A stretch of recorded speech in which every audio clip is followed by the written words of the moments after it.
Hello बच्चों, welcome to class. आपका platform में आपका स्वागत है। तो कल का जो क्लास हुआ था, इस चैप्टर का इंट्रोडक्शन क्लास हुआ था, जिसमें इसका इंट्रोडक्शन जाने थे, क्या इस पार्ट में पढ़ना है, क्या इस चैप्टर में पढ़ना है।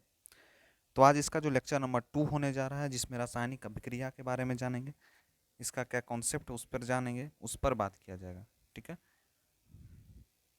इसमें बात करते हैं रासायनिक अभिक्रिया क्या होती है। ठीक है, रासायनिक अभिक्रिया में बात होगी तो रासायनिक अभिक्रिया जो होती है, यह वह अभिक्रिया है जिसके द्वारा दो या दो से अधिक पदार्थ एक दूसरे से अलग अलग गुणों के साथ साथ एक पदार्थ बनाने की जो अभिक्रिया होती है, यानी अलग अलग गुण है दोनों पदार्थ का, दो पदार्थ हैं, दोनों की गुण जो है अलग अलग होती है, लेकिन एक पदार्थ बनाने की जो उसके पास गुण होती है उसको हम रासायनिक अभिक्रिया कहते हैं। उसको हम क्या कहते हैं, एक अभिक्रिया का भी रूप देते हैं।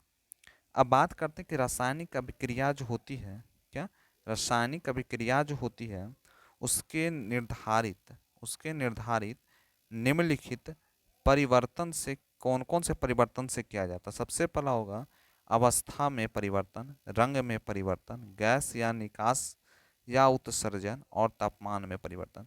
ये चार तरह से हम जो है रासायनिक अभिक्रिया को निर्धारित कर सकते हैं एक परिवर्तन के रूप में। किसके अवस्था में परिवर्तन, यानी अवस्था यानी सॉलिड के रूप में, लिक्विड के रूप में, रंग के रूप में यानी उसका क्या कलर है, क्या कॉम्बिनेशन है, उसके रूप में, गैस के रूप में, गैस को उत्सर्जित कर देंगे तो, और तापमान में परिवर्तन के साथ। ये चार अवस्था के साथ हम रासायनिक अभिक्रिया को एक परिवर्तन के रूप में निर्धारित कर सकते हैं। ठीक है, अब देखिए छोटे से बात करते हैं कि अवस्था में किस तरह से। देखिए रंग में परिवर्तन किस तरह से, जिस तरह से आप अगर एक बाजार गए, अब बाजार में गए एक उजला शर्ट लेके आए, और आप बाजार में गए हुए कहीं पर केमिकल एक मिला होगा, उस केमिकल जो है रंग वाला होगा, तो रंग उसमें क्या करते थे, उजला वाइट शर्ट होता था, उस रंग को उसमें डाल के घोर दी पानी में, और पानी में घोरने के बाद उस शर्ट को है ना क्या कर दिए, उसमें डाल दिए। जब उसको निकालते तो जिस कलर आप घोरे थे वही कलर में आपका निर्माण हो जाता है। तो क्या होता है, रंग में परिवर्तन होता है, यानी उसमें क्या होता है, रासायनिक अभिक्रिया होती है कि नहीं।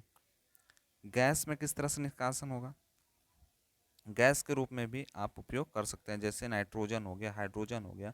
जैसे हम अभिक्रिया कर दिए, तो अभिक्रिया करने के बाद जो हमको, जैसे नाइट्रोजन है इसको N2 कहा गया, अब ऑक्सीजन के साथ हम कर दें तो क्या बनेगा, N2O, नाइट्रोजन ऑक्साइड बन सकता है। जैसे N है नाइट्रोजन प्लस O2 से कर देंगे तो NO2 बन जाएगा, नाइट्रोजन ऑक्साइड बन जाता है। उसी तरह से हम गैस का भी हम कर सकते हैं, तापमान के आधार भी हम कर सकते हैं।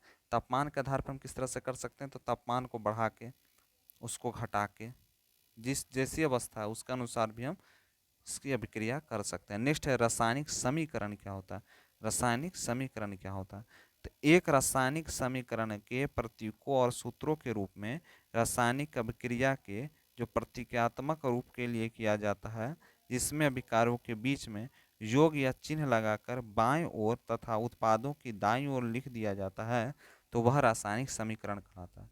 जैसे मैग्नीशियम, जिसको Mg कहा जाता है, किसको कहता है, Mg, और इसको कहते हैं ऑक्सीजन यानी O2, जिसको बन करके बनाएगा Mg ऑक्साइड है,